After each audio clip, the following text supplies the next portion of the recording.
Today we'll look at how to reverse a pressure load, and we'll also look at some of the quirks in how a pressure load is displayed. So we'll begin by creating some geometry. Here I'll create a block. We'll assign a material property to it.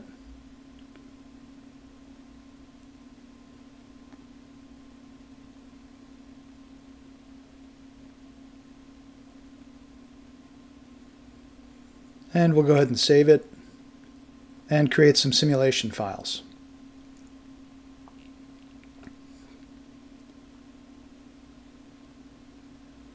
All right, here I'm going to make sure we have the create idealized part turned on, because after we create our solution, we'll take the defaults, we'll go into the idealized part where we'll create a mid-surface representation of the block. Here we'll do that by first getting an associative copy of it, and then we'll mid-surface it. All right, next we'll put a shell mesh on it. And before we shell mesh it, let's go ahead and hide the solid body.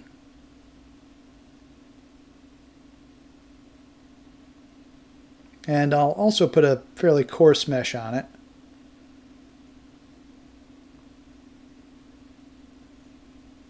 Here we're inheriting the material properties from the solid, but we're not inheriting the mid-surface yet. Let's go ahead and set that in our mesh associated data to look at the mid-surface for the thickness source. All right, next we'll go to the sim, again hide the solid, and we'll put our pressure load on our part. So here we'll just select normal pressure on 2D elements or 3D element faces. And if we're not careful in how we're selecting, we're not really sure what we're selecting. So what I'll do is make sure by using the selection bar that I'm getting a polygon face to apply my pressure to. It's always a best practice to use geometry to assign loads and constraints. This way you'll be able to survive any CAD changes. All right, so now let's say we want to reverse the direction of our pressure load. Since we've applied our pressure to geometry, we'll reverse the pressure load by reversing the surface normal of the geometry. So to do that, we'll go to the idealized part, which is where our mid-surface geometry is, and we'll go into the modeling application, edit surface, reverse normal. Now here we can see the direction of the normal currently. If we say OK, it will reverse it. And we can double check on that by looking in the part navigator and selecting our reverse normal feature. And here you can see the direction of the normal has been reversed.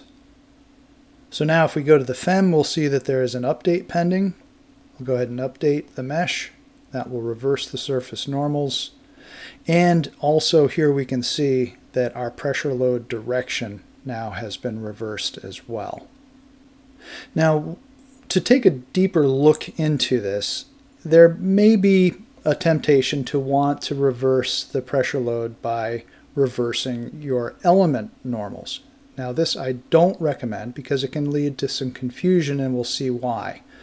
So here you can see the current direction of our element normals, which corresponds to the direction of our surface normal of our mid-surface, and we can reverse it directly there in the 2D element normal dialog.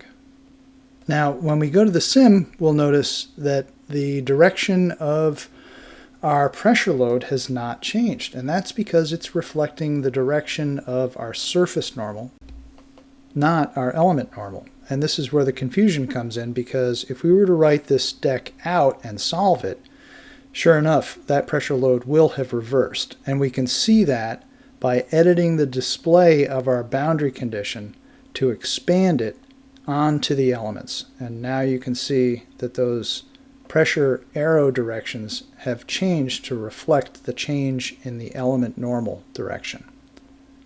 So just to recap, I don't recommend changing the pressure direction by editing your element normals, but instead If the pressure is applied to geometry, which is a best practice, then change the direction of the pressure by editing the surface normal of the mid-surface in the idealized part.